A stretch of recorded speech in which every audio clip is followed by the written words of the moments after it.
ஆட்டு வித்தால் யார் ஒருவர் ஆடாதாரே கண்ணா, ஆசை எனும் தொட்டிலே ஆடாதாரே கண்ணா, நீ நடத்தும் நாடகத்தில் நானும் உண்டு.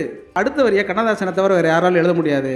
என் நிழலில் கூட அனுபவத்தில் சோகம் உண்டுன்னு எழுதலாம். நிழலில் கூட அனுபவத்தில் சோகம் உண்டுன்னு சொல்லிட்டு அதுக்கு அடுத்த வரி கேட்பார், ரொம்ப பிரமாதமாக சொல்வார். பாஞ்சாலி உன்னிடத்தில் சேலை கேட்டாள், அது ஓகே. அந்த பார்த்தனவன் உன்னிடத்தில் கீதை கேட்டான், நான் இருக்கும் நிலையில் உன்னை என்ன கேட்பேன். அடுத்த வரி போடுவார், இன்னும் நன்மை செய்து துன்பம் வாங்கும் உள்ளம் கேட்பேன். இதை விட என்ன ஒரு பாடல் உங்களுக்கு வேணும்? இன்னும் நன்மை செய், எவன்லாம் நன்மை செய்கிறானோ அவன்லாம் துன்பம் வாங்குவான்னு அர்த்தம். அதனாலே ரொம்ப பேர் நன்மை செய்கிறதே கிடையாது இல்லையா? துன்பமே வந்தாலும் நன்மை செய்து கொண்டே இருக்கக்கூடிய ஒருவனாக நாம் வாழ்கிறோமே, வாழ வேண்டும் என்று நினைக்கிறோமே, அப்போதுதான் நாம் முழு மனிதனாக வாழ்கிறோம் என்பதற்கான ஒரு அர்த்தம் கிடைக்கும். அதைத்தான் இந்த இலக்கியங்கள் திரும்ப திரும்ப திரும்ப நமக்கு சொல்லிக்கொண்டே இருக்கிறது.